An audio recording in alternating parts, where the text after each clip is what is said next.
ahanba maktada asigumlaba sananu pana leiba ngamaroi doba achaba matam phajakram matam pinabiba isorbu hainangai litena thagat sabani matam khara gap leiraba matungda ngasi sa mukhanna isworgi wahei da mukhanna discuss tawnaba matam phanghanbiba gidamak tasu sembiba isorbu ngamkhei litina thagat pa pongdok sabani ngasi koina yengminagadaba discuss tongminagadaba bisoi topic adudi Isworna Tukut Chaba God hates asi topic on use to re hara koi ngaktam yeng minagadawani God hates Isworna Tukut Chaba asi yang matang da yeng minagani prithibi isi da dang na kari Tukut Chaba ge haina akoi amaga hangnaba taragati akoi na maru na haigadabase amotpa namthiba haina jingba sing adu akoi na Tukut Chai haina haigani sometimes akoi machine na phawa hek Tukut Chai adubu Isworna di akoi na Tukut Chaba du mahak karisu oina thosade adubu masida mahak na Tukut Chaba God hates mahak na heina deba sing ase taibang mi akoi dagi akoi na Tukut Chaba adloi hena totally opposite oye haiba yai aduna ngasi gi telaba mikup asida ngasi gi matang asida yengminanab gidamakta Isworgi wahei si kai puduna lai na Bible text asina Proverbs chapter 6 verse 16 to 19 asida gi best oraga nanggadabni yengminagadabni message asida changtringeida ngahaktam Isworda mating ni minasi prathana tausi Pravishor nakpo hainangai litena thagatli baramdi naki nungsibadi loi naide matam khibikta naki nungsi naki thawjan akoi pum namakpo amamam oina ngak sen biduna ngasi ko banamit asida sunan aphau tam tanja nanga bibiduna naki wahei asida amuk hana neinamin na matam na pinambi pagitamagta na pungam kay leiten thagat pa pongnok sabani pungja asida na kinana yawa kallon leiton chinban thamoy puding maksin na kipota sinajabani na speaker oibiyo naki wahei asi dangna pong miyam marak ta pongnok pire harega tari ba puding maknasu thawai da hakchang na amuk han nati khat pangam na bilemak da na naki sastra ase board pibiyo message na hakna speaker na hakna oibiyo haidina puding maksin na kipota sinajabani Prabhu Jesu Christ agimingda nijabani amen Proverbs chapter 6 verse 16 to 19 ase koina paaba tamda Isworna taibang mi koidagi mahang na hei pamde Tukut Chaba point taruk taret asi detail koina uwa phangni madu singdu kari no haina yengba taragadi number 1 da English da ai pathorake haughty eyes atraga proud look haise amma point da koina uwa phangni number 2 da lying tongues chintiba leiton haitare number 3 the set innocent blood natraga murderous hand aduga number 4 the wicked imagination natraga na hard that devise wicked plan number 5 the swift running to mischief or fit run rapidly to evil number 6 the false witness masitaru ase koina Proverbs 6 verse 16 to 19 paba matamda Isworna Tukut Chaba point taruk ase koina uwa pangi adu masida natana top Bible book jasu mahna top mana Tukut Chai haina haido kiwa mayam so lei masina sigi point taruk asina aroiba nate ate to pasoleri adu book of Proverbs sigi matung na sigi point taruk se koina uwa pangi adu na masikakta nate haibu jasu mayam na khangana bigmak dei ihan harmade na haidok chaningba tuni adu na ngasi ko na yengminag tabisi sigi point taruk asini adu na point ama first point da ko na ngasai ko haidok kibugumna ko na uwa phangba du karino haiba taragati haughty eyes natraga proud look haughty eyes or proud look first point da Isworna Tukut Chaba taibang mi ko da mahang na Tukut Chaba aduni aduna Bible karana haughty eyes or na sinay kara amana proud look use tawi adubu meaning di hinaba kayam leite haina haibiyai haughty eyes asina kinds of eyes that look down at other people haughty eyes asigi artha se ko simple da yeng batar kari haibano haina simple da yeng batar gadi kari kumba amagi maram na masana masabu wangna thamlaga atopa mi singbu hanthana uba adubune haughty eyes haibasi. Proud look haibasi na makal khara yami. Khara detail ona yengse haiba taradi. Number 1, fall by, hai. Fall by asigi arthadi karino haiba taradi. Please or satisfy, comma, as with oneself, one's position, achievement, etc., or with another person, his or her achievement or qualities. Mi amana magi achievement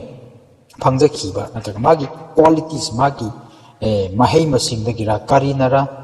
adudagi mahak ego chauthok char boast over hai atopa mising bo hanthana yengba hai. Number 2, the feeling honored or gratified by or as if by some distinction. Number 3, the having an inordinately high opinion of oneself or arrogance. Aduni. Number 3, the aduna haughty eyes natraga proud haibasi koi mayamna mayek segna karino haibasi koi mayamna khangna nabgidamata ina icham chamna yam laina example ama pirake haughty eyes or proud look madudi school amada khwaidagi lairi heiba distinction da lakpa student sing asina kari khalli oh edi satra mayam rakta khwaidagi heiba du oile khwaidagi lairi heiba du oile ko haina chauthok chaba magi wakhanda puknungda chauthokpa boss oiba adugi chauthokpa wakhanda maram oiraga magi marup singbu lairi kaya heiteba sing adubu hanthana yengba adubuni proud look haibase ei na mangaire haiba mi heitana ore haina khanba mi sing adubuni aduna taibang pangi maduna taibang pangi natraga hakchangi oiba proud look dani adu khakda taduna aduga chak manana thawai desu oh eigi khwaidagi mature oire natraga ekhoigi church ta khwaidagi mature oiba spiritual oire haina atopa singbu nemna khanba natraga uba adugumba mibu adubune masida adugumba midune masida haughty eyes natraga proud look haibasi akoi mayam gyan tarambani thajai aduna adugumba lichat adugumba proud look haughty eyes adu isona tukuchai haibasi karigino why did God have those karigi isona madu tukuchabano karigi isona madu tukuchai hanai kibano haiba taragi maramdi the reason is a person with a proud look exalt himself while looking down on other aduna isona tukuchabai maramdi adugumba haughty eyes of proud look missing duna masa mathanta bu exalt himself wangna thangali adubu atopa singbu nemna looking down oe haibasi he thinks more highly about himself he think more highly about himself than others haibasi mahak masa mathanta pu karigumba mahak ki some distinction or achievement or quality lagi chauthok je heraga mahak pu he think more higher than others adui maramna mahak boast tore ege knowledge ege distinction ege quality ege achievements isona pibani haibu kautho heraga masa mathanta ei tangaire ei namangaire haibu wakhan chauthok patu lakpodin isona tukuchai haibasi mi atopa sing bu hanthani yengba masa mathanta bu highly natraga exalt himself adu tobani adugidamakani isona tukuchai haibasi Romans 12 verse 3 is quite open English the pathorake for I say through the grace given to me to everyone who is among you not to think of himself more highly than he ought to think clearly not to think of himself more highly Romans 12 verse 3 that point apostle Paul haibirambadu point aduna basa mathanda bu more highly khanba exalt himself or the mission as a haughty eyes ni na proud look ni aduna madugi maram aduna isona adugumba mission adugumba thamoi panasing adugumba lichat chat pasing adubu tukuchai habisi koina mayik singna uro pammi aduna but to think soberly as God has dealt to its one a measure of faith aduna adugumba ba mission adu isona deal to bigani isona wayan bigani habisi akoina uba phangi maram aduna therefore who puts down other to keep self on top of the heap the Lord detests as a haughty spirit aduna adugumlaba mi atopa singno nemna khallayo thamaga masabu wangna khanma mi sing adu isona pamde tu gujai adu mi do spiritual haughty spirit ni haina hai have se koi na overpang duna haughty eyes are the spirit that makes overestimate others in terms of spirituality, knowledge, intellect, etc. Such people are arrogant, untouchable,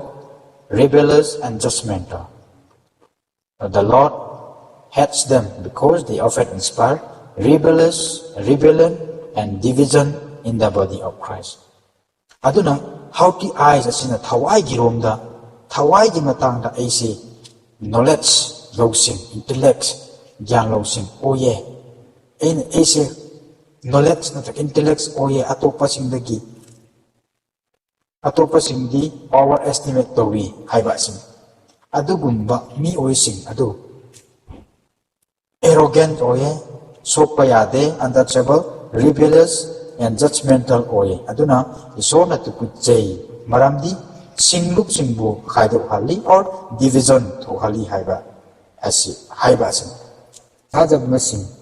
ge marakta su division naibsi khaido pa asi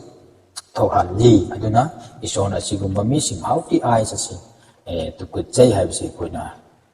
uba phangwa aduni haughty eyes Bible so koina haughty eyes asi matang koina mayam uba phangi maroina number 16 verse 3 and Isaiah chapter 14 verse 13 to 14 asianis sigi verses koina haughty eyes or the proud oibagi best example koina uba phangi maroina Isaiah 14 am common oiba Isaiah 14 verse 13 to 14 sida koina uba phangwa didi Mr. Lucifer, Isworna magi hek makada thamlamba worship team leader aduni adubu mahak na ego lerakpa chauthokpa haina masana masabu thagatpa torakpa chauthorakpa dagi sarga dagi mahapu inthokpirakpani intharakpani natra aduna Isworna haughty eyes proud look singbo tukut chai haibasi mayek singna koina Bible la uba phangba aduna Jesudi he was co-equal with the Father and the Holy Spirit from eternity past, and yet when he took on flesh and blood and became one of us, he did not come with haughty eyes. He humbled down himself when he encountered peoples whose lips were an absolute mess. He did not look down them with disdain. He said,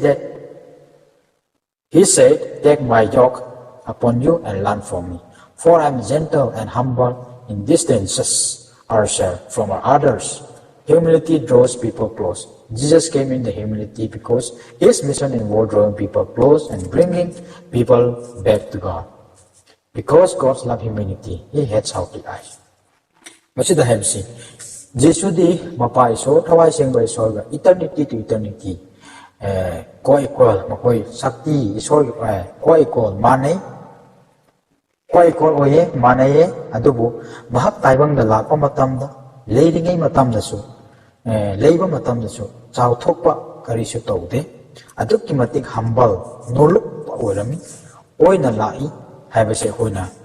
angang sing na pagwa khamnarabagang tani, likha tarwami oy sing thengnaba matamdasu, thengnaba matamda phawa mahak na, hanthana tawbiba, yengbiba karisu leite, adumak, magi humbleness aduna magi mission adu success oye haiba koina kami maram aduna haughty eyes isona to kuche adubu God's love humble isona no lukpa humble asibu yamna pami God loves humility or humble hojikan di tolo bukhara charaba nataga se5 already sabas boast away bazar oigera lambi da oigera ese kanano nang khangba nang usip tabi yaba mira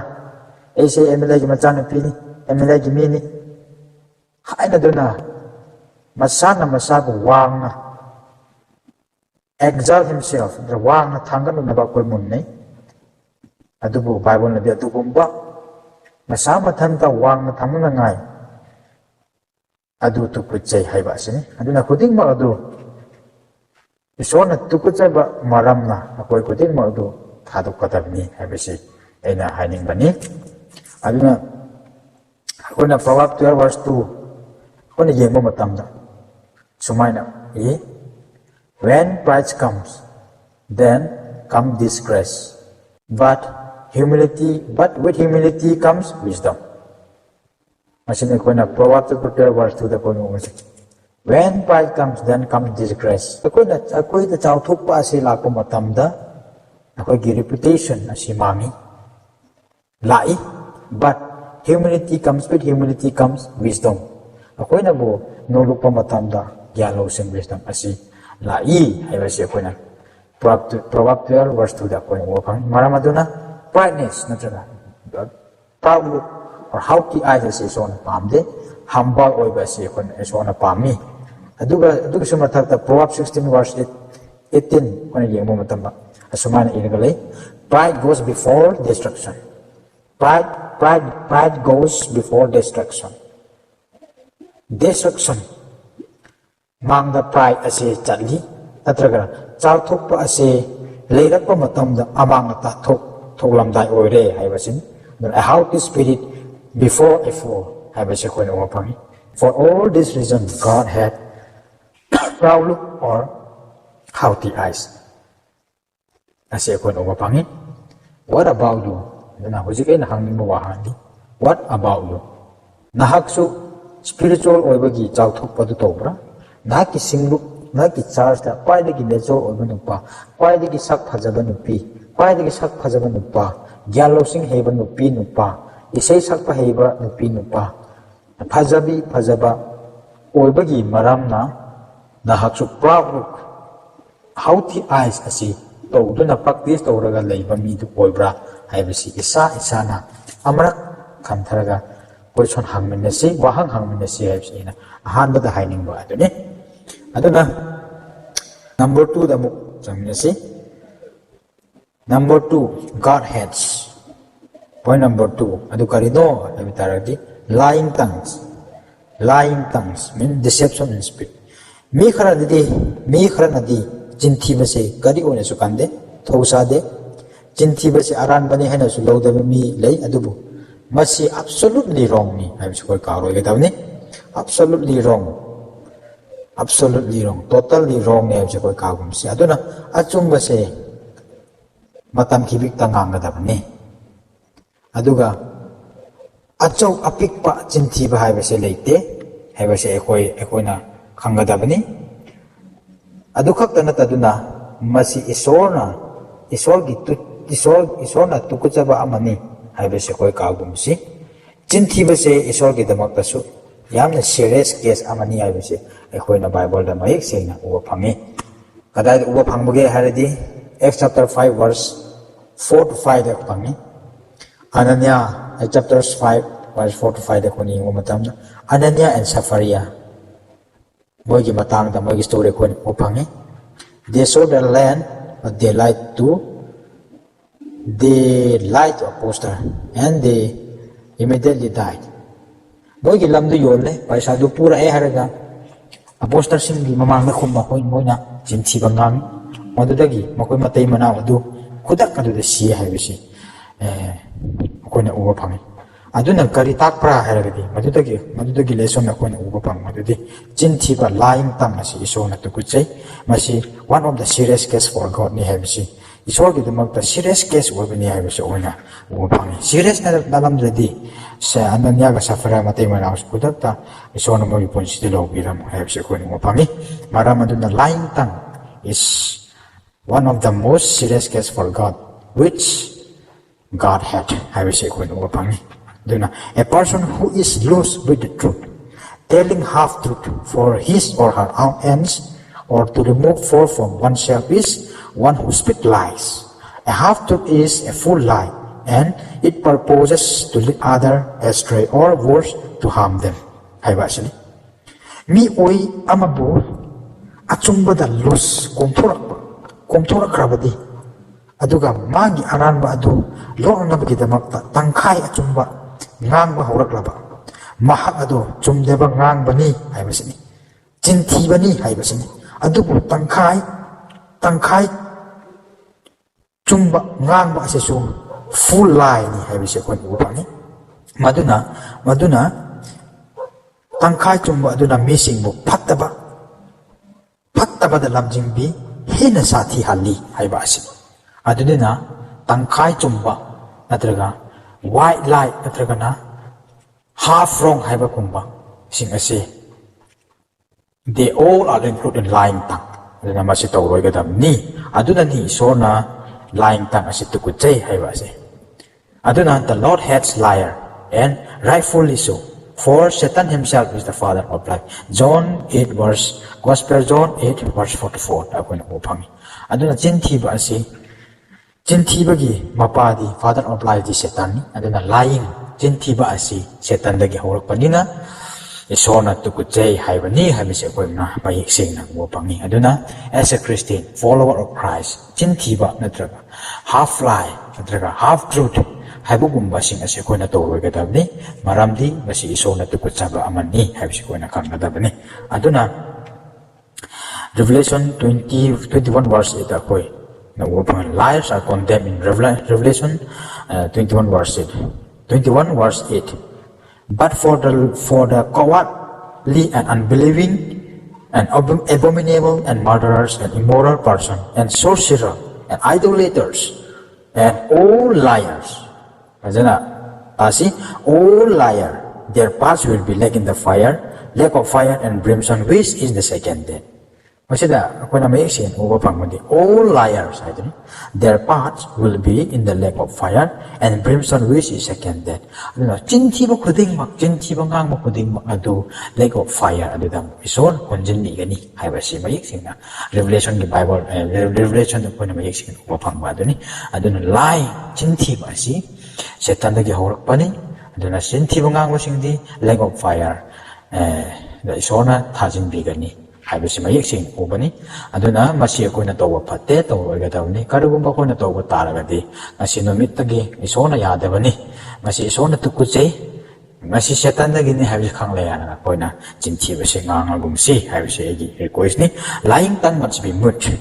which speaks arrogance against the righteous with pride and contempt. 진티바 아마디 아춤바 마육타 ngang 아마디 짜우톡바 로이나나 짜우톡바 loina worthless things sing ase mut oigatabni haibasini mut hairagati arthare parna mut total silent oigatabni haibasini chintiba amadi achumba mayukta ngangba amadi chauthokpa aduga loina worthless value leidaba things worthless things sing ase mut oihalu haibasini jesuna taimok panda leiringeida mangomdasu tungan ba poison wahang mi mayam na hanglami adubu mahakna every question singdo pakumdi pibide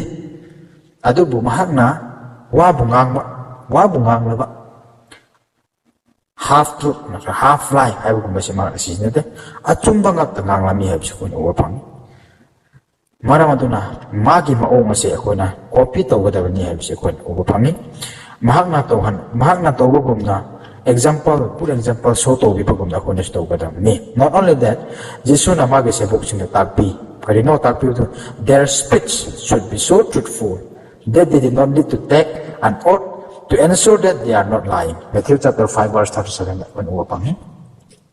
chumdeba wangang nga at chumbani haina proof to na ba promise na traga oath lawganu asin. Aduna if yes then yes, no then no. Don't do promise or oath because God loved truth and God had lie. Aduna ko na may sing na Bible ko pa. Maram aduna na ko na Jesus na magi sebok sing na tambibo gom na masi magi sebok ore ba ko de so mahang tambiba adudi ako na wangang mo matamda jintiba minamba ase tawro gadamni ako na if you say yes then yes, no then no. No need to take promise or oath just to prove that we are truth. Aduna ko na upang mo si aduna lying ase so na pamde masi iso na tukutsay. Maram aduna masi ako na tawroy gadamni haibisi. Ay namuk han hainin ba aduni. aduna ina hangniba wahangdi, are you always speaking the truth? Nahak ay hak matam thibik ta achumba ngangba mi achumba ngangba nupi o nupadu oibra haibase isa na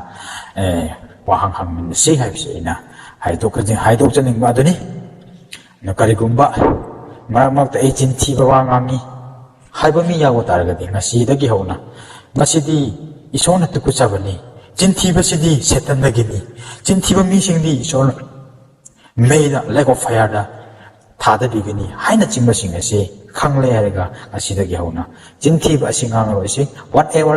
circumstance we encounter we will always speak the truth haibse aina miyam da request to janing ba aduni ahum suba point am chatsi amuk yengsi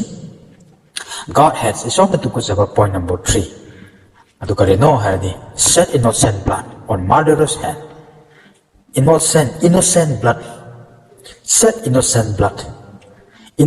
ki artha di simple oina hairagadi mara laiteba natraga akai ba tawdeba mi bu hatpa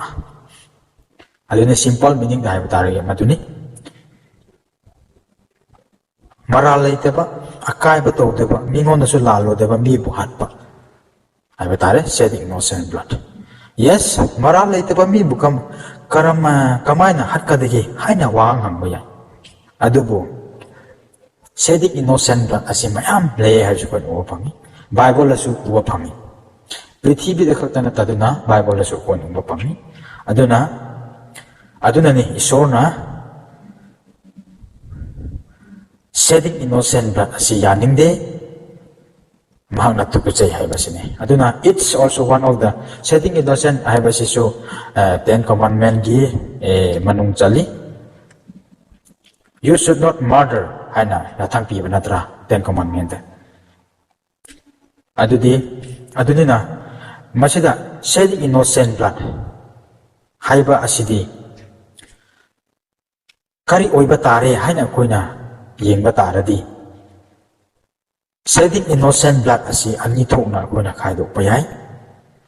amana practically amana without action oina khaidok payai ani oina khaidok payai amadi practically shedding innocent blood amana without action or without practical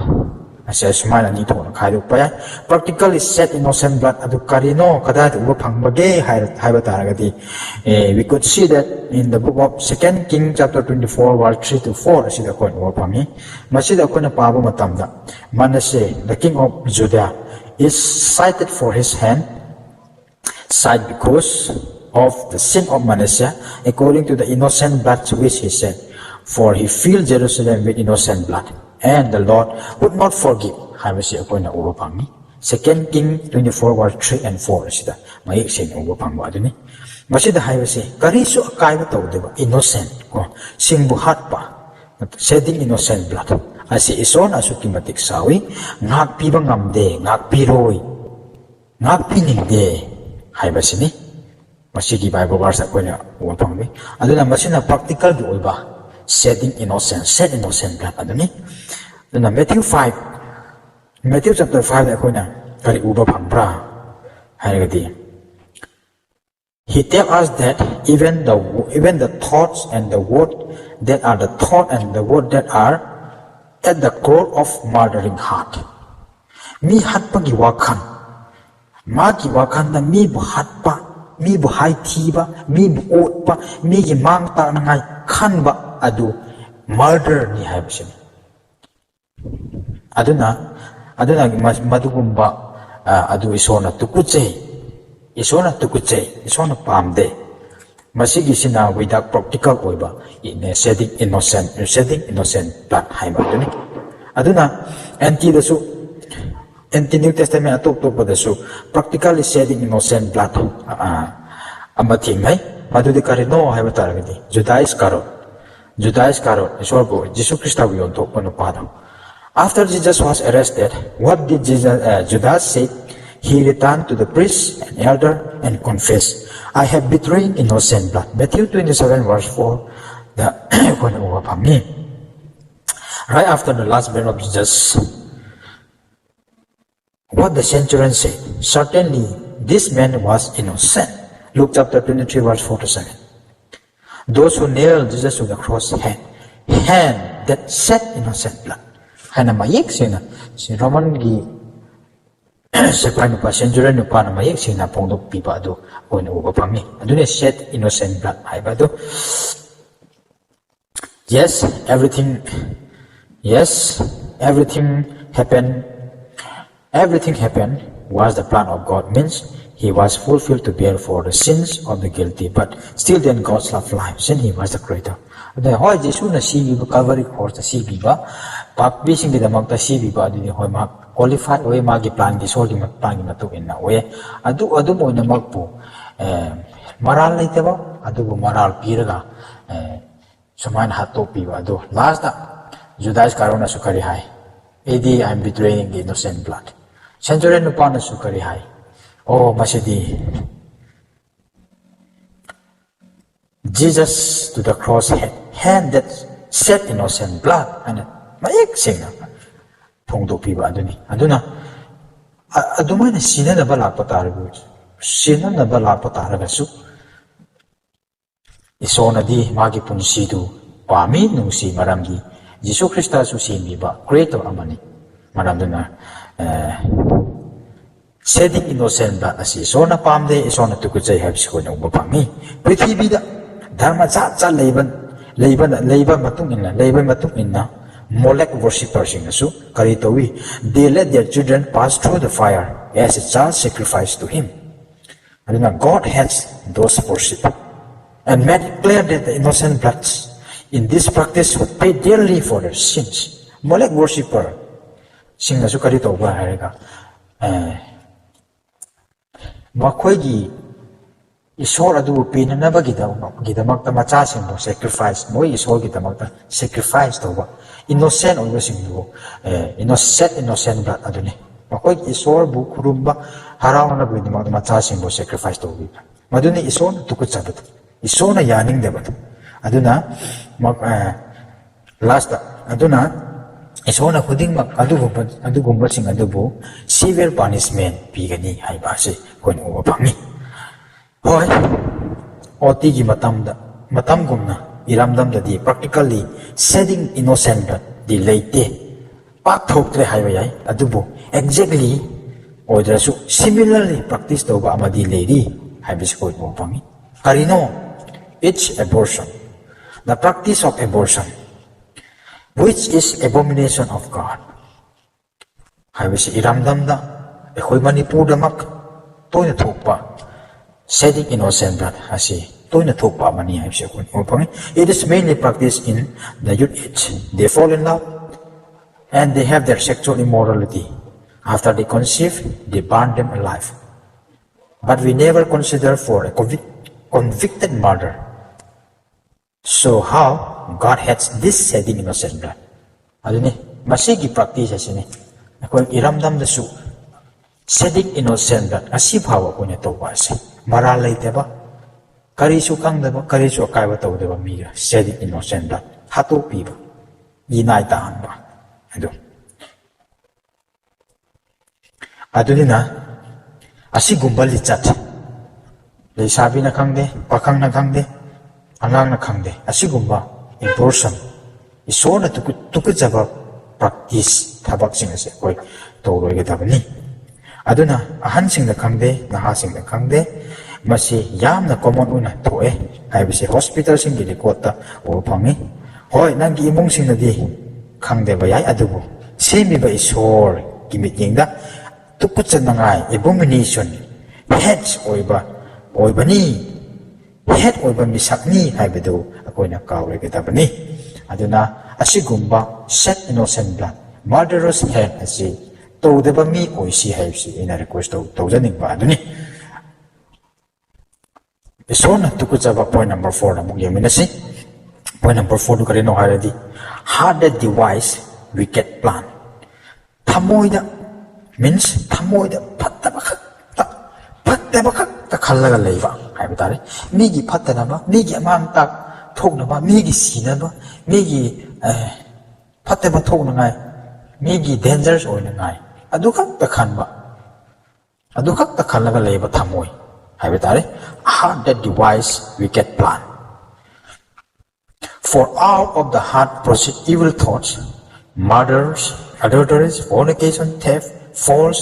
witness, blasphemy. Matthew chapter 5 verse 19. Ekoina wakhanda pattaba khanbagi mapalna madugi result di karino murder, duga adulteries, fornication, theft, false witness, and blasphemy. Koina patta koigi wakhanda pattaba ngakta khanbagi mapalna madugi result na kuding magadu pui thokhali pang thokhali haibasi. Matthew chapter 5 verse 19 akoni opang. Aduna asigumba wakhan heart that devise wicked plan thamoi da pattaba kakta khanba khallaga leiba misak adu isworgi tukut chaba mi akogi thamoi du isworgi tukut chai haibasi koina kangkadamni. Medical ga biological perspective matungina human have 5 vital organs that are essential for survive. These are brains, heart, kidney, liver, and lungs. All of these organs are equally important, but from a spiritual perspective, the heart is the most important organ. But because it's the heart that determines our action, not the brain, as people say. The brain only executes whatever the heart desires. In fact, the heart is the source of everything. The writer of the proverb mentioned here, pride, lies, hatred, etc. Masida koina upang masida haibasi. Mioi na hingnanabagi damakta 5 organs asilay. Adu singdu 5 organ asi yamna important hoy. Aduna organs singdu kari kano haiba matamda brains, heart, kidney, liver, and lungs. Si mga si yamna darkara hoy. Mioi na hingnanabagi damakta. Adubu spiritual gi matangda hingnanagpa taragadi. The most important asi thamoi aduni. Aduna thamoi asina kuding magtubu control tawbani. Thamoi dagi haurak pangagtani aphapattaba thamoi dagi haurak pangagtani source adu thamoi dagi ni. Aduna thamoi asi patraba akogi punchida pattaba ngakta oigani pattaba ngakta thabak tawgani pattaba ngakta pangthokani maram aduna adugumba thamoi pattaba to isworna tukut chai haiba asini. Aduna asigumba thamoi pattaba asi isworna tukut chai haibasi koina karoidabani. How does a worm get inside an apple? Akoina heita apple gumba chaba matamda marakta tin yawa marakta tin yawa du ui thingnai tin adu kamaina changmano haina koina thijin humjin ma taragadi mi kharanadi mapandagi changbani haibale adubu scientist singadi yam chungna discover tawba amalai madudi makoina hai tin dudi mapandagi changba nate lei mapambi do na mapansa lingei da tin singna marum koi leigi center da marum ko ga madugi marum do head store aga chung chara pu matamda mahanga apple gi center maya ida tin do leirambani habsi scientist singna 100% true discover to ba dine adugum aduga chap manana akoigi thamoi asi spiritual isworgi batangda kon yeng mataragati spirit thawai gi lomda kon yeng mataragi thamoi asi systematic akoina ngasa haibugunda thamoi asi systematic darkar oi aduna thamoi asi bu phatraba thamoi asi da tin bu changkhraba apple gi maya da tin leiba thamoi asi na bu phatraba akoigi punchi da isworna tukut chaba punchi mahing mioi adu oigani haibsi koina mayek singna ubang aduna isworna tukut chaba mi saktu mahak ya oiba taragadi kayada laibak thiba kayada awap oigadabuno haibsi khanglai haraga kogi thamoi si isworgi tukut chaba thamoi si oihan gumsi haibsi ina aidokta dingba request tawjaningba aduni Micah 2 verse 1 da Micah chapter 2 verse 1 da koina kari uba phangbra haragadi tumphom da phamung o natraga tumphom da natraga phamung da pattaba wakal khanba sing amadi pattaba thabak thorang tawba sing adu awaba ni haibase kon upangi Micah chapter 2 verse 1 tumphom da amasung phamung da pattaba wakal khanba sing amadi pattaba thabak thorang tawba singdi awabani habisi koina ubami adusu nataduna adukak nataduna Jeremiah chapter 4 verse 14 Jerusalem wash the devil from your heart and be safe. How long will you harbor wicked thought? O Jerusalem, wash the evil of your heart. Nangi thamoida phatteba adu nak jamtho aduka kanbiyo phang. Adumaina kado adumaina phatteba wakhan du khalaga kayamuk nang survive tawale kayamuk leiba ngamatagi. Zechariah chapter 8 verse 17 da sumaina atopa mising gi phattana basu nogi wakhan na khanganu aduga oideba phattaba jintiba gi wasakta su pukning lupkan kuding magdu Isworna heina de Zechariah chapter 8 verse 17 da aduna remember that the heart is the command and the control center of a person. Aduna mioi amagi commander natra center natra controller si mioi bagi akogi thamoi asini. Aduna if our heart is wicked, there is no way to please or to do the will of God. Instead, we will do against God. That is why God He had it. Aduna akogi wakhan phattaba leiba matamda wicked heart matamda koina Iswor asibu simiba Iswor asibu pilhanba ngamde mahaki aningba tawba ngamde aningba tawba lairi mahaki against na mayokta khoi tawba tabak pang thorakani amaduna sigumba wicked heart wicked imagination asi Isworna tukut chai habisi akoina uba pangba adunina Jisugi matamda su Pharisee Sadducee singbu Jesuna heinaramde karigino haradi moigi chinbandadi Iswor haiba moigi thamoidadi Iswor yaudeba natra adunani John the Baptist nasu holingi dharasa haina yam sauna cheirambado aduna Isworna migi thamoi migi mai thong yengde mapan thongi phajabasi mahak yengde Karisu khande adubu thamoida yengi thamoi singbadu Isworna nungsi God loves a heart that ponder righteousness mi thamoida righteousness achumba dharma chenba gilambi khakta khanba mi sing adu Isworna nungsi habisi koina uba phangni aduna he had a heart that devised wicked plan aduna magi thamoida phattaba ngakta khanba thamoi misaka bi Isworna tukut chai aduna Bible na kari hai blessed are the poor in Matthew chapter 5 da kuna making odu uba phangwa aduni blessed are the poor in heart haibana tro because God loves that person who has pure heart what Paul says in Philippians chapter 4 verse 8 Paul na kari hai brother and sister whatever is true noble right pure lovely commendable worthy of praise. If there is excellence and worthy to praise, we are to think on those things. Aduni Philippians chapter 4 verse 8. Achumba ikai kumnaba yaba nungsi na ngai oiba commendable oiba worthy to praise excellent things adu ay koina khan gatabani phatteba bukhalloi gatabani haiba sini. Aduni koina uba phangwa aduna nahaki thamoi ihaki thamoi ase phajana munna yengle haraga Isworna tukut chaba thamoi adu oiribra natragana Isworna pamba Isworna nungsiba thamoi adu akhoida leibra habisi isa na munna khan thaminasi number 5 Isworna tukut chaba point number 5 mu yeminasi feet runs rapidly to evil masida habisi masigi arthadi feet runs rapidly to evil. Haibagi athadi. Mahakse phattaba lambida lupduraba galoina na achoba energy galoina na phattaba da khorang jaba phattaba thabak pangthonaba leiragadi pangthokpagi matam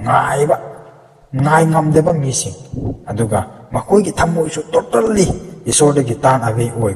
oirega wicked lom da khakta nga jaba lean toba depend over missing adubani fit runs rapidly to evil haibase Isaiah 59 verse 7 da akone yengba matamda their feet runs to evil and they hasten means be quiet to do something to save innocent blood. Their feet run to evil and they hasten to save innocent blood. Maralay taba missing and dubu hat and abagitamak. They are quick to do something. Aran bato badu mahoi mako. Adu kimatik mako yam tui ay ba asini. Makoy gikong adu. Their thoughts are of iniquity, devastation, and destruction are in their highway. Makoy gikong adu pat daba to na bagitamak ta yam yangi yam na tuye kariso akay bato daba maralay taba mi hat na ba mangta na ba gidamak asuk kimatik tuye hay ba sini adugumbadu isworna adugumba missing adubu isworna tukut feet runs rapidly to evil adugumba missing adubu isworna tukut aduna maram ora. That is why when Jesus was there on this earth he never simply rest. Instead he used his feet rapidly to cross Judea, Galilee, Samaria to spread the gospel and the kingdom of God and to heal their sickness. Matthew chapter 4 verse 20. Matthew chapter 4 verse 23. Maduka chamana na ekoisu isona pibiba pangan thona khongkut sing ase magi damakta rapidly use tawgadabani haibase ekoina karoigadabani.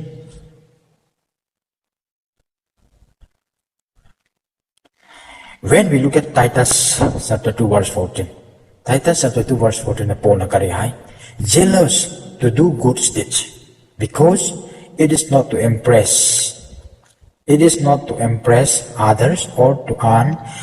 God's approval. Being jealous for good deeds is simply the way we express that we love God with all our heart, soul, mind, and strength, because God loves when we are jealous to do good deeds. And he had a feet runs rapidly to evil. Masida haibase afaba tawbada kalakchaw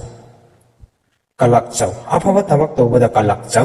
kalakchaba oyu kalakchaw maduna iswor missing impressed natraga isworna approvers townaba natte adubu afaba tawbasi na ekoigi thamoida thawaida pangalda ekoina isworbu matau karamna nungsibage haibadu utli ta'i haiba aduni aduta nataduna God love when we are jealous to do good aduna afaba tabak tawbada akoina kalakchaba leiba matamda ekoi isona ekoi bu nungsi haibase koin uba phami. He had a feet runs rapidly to evil aduna adugumba missing feet runs rapidly to evil sing adu isona tukut aduna how do you use a question day how do you use your heart, soul, mind, strength, knowledge, etc. Kamaina putting magdu isona pibiriba na ki mind, brain, natraga knowledge or strength, mind putting magadu kamaina nang use to bage haibisi isana isworgi damakta use to bra kanage damakta use to bra haibisi isana muk wahang hangsi haibisi na hainingba aduni. Last point na mugimina si last point. God hates point number 6. False witness. Isona tukut chaba point number 3. Point taruk subada. Point taruk subada di false witness. Aranga sa hipiba. Point 2 da suhoy lying tangi maramda ko na ngangkre yemi na kre adubo. Masigi false witness asi. Lying da gi khara hitnai hasira. Specific types of lying. Havani. Specific type of lying. Oibani Masigi false witness as accusing an innocent person of something that did not do. Aduni. Nupa amana at tasing namagti mahak na dito, diba? Pangtuk, diba? Adubo ako na accuse tawaraga to bani hain hajin ba? Aduni false witness masida haibisi. Aduna masi iso na pamde tukutse. Ten commandment so ako na uba pami. You shall not bear false witness. Hain na yatang piudo. Ako na uwa pangi adugi yatang adu satina piramba commandment piramba oiragasu oti dagi hona false witness ase aduki mati common issue oirami. David ki matam da phabasu mahagna asigumba false witness ase matam kibik ta thingnai. Psalm number 27 verse 12 da ko na yengba matam da David na hairamba ko na uwa pangi.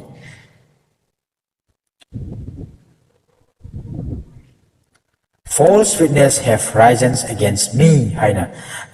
David na hairamba ko na wapangi Matthew chapter 26 verse 59 to 61 na so Jesus masamo na so false accusation witness to budu ko na wapangi aduga apostle Paul so adu kimatik to ni Acts chapter 25 verse 17 verse 7 da ko na wapangi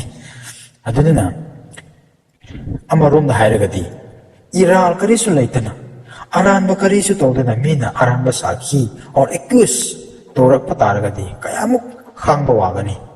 aduk matik khangba warambani ako gi wakhan na phaw asaw pukani mi bu phuning bu pukani haning bu phaw pukani hai se chap sara thaje maramaduna jesu na magi se bok singa kari haibi security amadi pibirami karamba security no haina tar haiba taragadi mahna hai kana gumbana false accuse false witness torak patarasu don't consider yourself as a curse, but bless. Aduna mana security ama pirambasi, promise ama torambasi karino ay. Kana kumba mioi ama na nahapu false witness ka kinatra. False accuse spirit pataragdi. Nahana madugi false witness, false accuse adu siram ni haina logano adubu bor ni haina logo. Maramdi why? Because the truth will eventually become evidence and you will be rewarded in the heaven. Your reward in heaven will be great. Adunam adu kumba false accusation to curse ni sirap ni haina logano adubu bor ni maramdi achumba na nahak pusaki pirakani aduga sargada so nahak achaw mana pibigini haimasi mahangna jisu na magi sebok singa mujikan Christian or ba ekoi sing ekoi da piramba promise na ta security aduna akoina sigumba athemba false witness ase akoina taibang laiba maramna marama ta thingnarak payai thingnarakani thingnara oi haiba sinam jadena kaigumba thingna matamda Isworna wasak piramba jesuna promise to ramba security piramba ase akoina ningsinge haraga bear to mena si haiba seina haija ningba aduna God's love truth and hates false witness who utter lies. Isworna achumba nungsi adubutuk false witness adubutuk jay. A false witness will go unpunished, and the one who spout and send out lies. A false witness will go unpunished, and the one who spout out lies will not escape punishment. Proverbs chapter 19 verse 5. False witness pibasing mioi sing adu makhodi punish phangdabida to oi haibasini aduna punishment dagi makoi bu kaidongi da so nan tho oi escape to oi haibase Proverbs chapter 19 verse 5 apana mayek singna opang aduna false witness is also chematic danger oi kona to oi gadabani. Being a Christian, we should not do and we should not practice this false witness for our neighbors or for our friends or for our fellow friends or fellow friends. Koi maru mapang sing kang de an sing na kang de pero lai kai de kang de false witness as koi na to roi ga ta ni habisi maramdi Isworna masi tukut sei Isworgi apamba na ti habisi koi na mo pang ni conclusion da Psalm 19 verse 10 Yet you who you love the Lord who preserve the souls of his glory ones. In other words, we are to love and hating what he hates, which is evil in all its form. Pataba kudingmak tukut chaba midu Isworna thagatpi or nusibi. Aduga faithful oiba makhe mahang na ngak senbi pataba misingdagi makhoibo kanbi ngak thokpi. Psalm 97 verse 10 aduda akon upang aduna na masida Isworgi macha oina ese Isworgi macha adunina phattaba ase phattaba makhe Isworna tukut chaba koina ngasi yengminnaba Isworna tukut chaba sing phattaba sing ase akoina kanna honare heraga masi follow tawdanaba akoi hona si hem sei na request to ding made ese Isworgi macha ore haina achumba lambi da chatpa matam chatlingai da su asigi point sing Isworna tukut chaba sing point sing ase mayam ase akoi da su hek leirak pa yai thamoi da changlak pa yai adubu kuding mok se Isworna heina deba tukut chaba sing ni haina hairaga we have to learn to hate that what God hates aduna asising se kamaina ꯊꯥꯗꯣꯛꯄ ꯉꯝꯒꯗꯒꯦ ꯍꯥꯏꯕ ꯇꯥꯔꯒꯗꯤ ꯑꯩꯈꯣꯏꯁꯤ ꯖꯦꯁꯨꯗ ꯏꯇꯠ ꯇꯠꯇꯅ ꯂꯩꯕ ꯉꯥꯖꯕ ꯇꯥꯏ ꯍꯥꯏꯕꯁꯤ ꯑꯩꯈꯣꯏꯅ ꯀꯥꯎꯔꯣꯏꯗꯕꯅꯤ ꯑꯩꯈꯣꯏꯅ ꯏꯁꯣꯔꯗꯒꯤ ꯉꯥꯖꯗꯗꯨꯅ ꯏꯁꯥꯒꯤ ꯋꯥꯈꯜ ꯂꯧꯁꯤꯡ ꯒ꯭ꯌꯥꯟ ꯅꯣꯂꯦꯖꯇ ꯍꯦꯛ ꯊꯕꯛ ꯇꯧꯕ ꯉꯥꯕ ꯄꯥꯡꯊꯣꯛꯄ ꯃꯇꯝꯗ ꯑꯁꯤꯒꯨꯝꯕ ꯏꯁꯣꯔꯅ ꯇꯨꯀꯠꯆꯕꯁꯤꯡ ꯑꯁꯤ ꯑꯊꯦꯝꯕꯗꯒꯤ ꯍꯦꯛ ꯂꯥꯛꯀꯅꯤ ꯑꯗꯨꯅꯤꯅ ꯃꯁꯤ ꯑꯩꯈꯣꯏꯒꯤ ꯋꯥꯈꯜꯗ ꯇꯧꯗꯅꯕꯒꯤꯗꯃꯛꯇ ꯏꯁꯣꯔꯅ ꯖꯤꯁꯨꯗ ꯇꯠꯇꯅ ꯉꯥꯖꯕ ꯃꯉꯣꯟꯗ ꯗꯤꯄꯦꯟ ꯇꯧꯕ ꯍꯥꯏꯁꯦ ꯑꯁꯨꯛꯀꯤ ꯃꯇꯤꯛ ꯗꯔꯀꯥꯔ ꯑꯣꯏ ꯑꯗꯨꯒꯤ ꯃꯄꯥꯟꯅ ꯈꯨꯗꯤꯡꯃꯛ ꯑꯁꯤ ꯏꯁꯣꯔꯅ ꯇꯨꯀꯠꯆꯕꯁꯤꯡ ꯑꯁꯤ ꯑꯩꯈꯣꯏ ꯊꯥꯗꯣꯛꯄ ꯉꯝꯒꯗꯕꯅꯤ ꯍꯥꯏꯕꯁꯤ ꯑꯩꯅ ꯑꯔꯣꯏꯕꯗ ꯍꯥꯏꯕꯅꯤꯡꯕꯅꯤ for the final Psalm number 119 verse 104 ꯑꯁꯤꯗ ꯑꯩꯈꯣꯏꯗ ꯍꯥꯏꯕꯤꯕ ꯑꯃ ꯂꯩ English ay pathorake Psalm number 119 verse 104 it teaches us that from your precept I understand therefore I had every fault away kaya da pajakraba isorgi wahino from your precept I understand therefore I had every fault away asum haina ngangba ngamba nupa nupi oiba ngamnabagidamata amadi isorna tukutjabasing asido akhoi thamoida akhoi daily life ta tawdaba misak oiba ngamnabagidamata ngasi tariba isorgi wahei tariba ngasi isorgi wahei tariba khudingmaki mathakta isona na hona bol pinabiba oisanu amen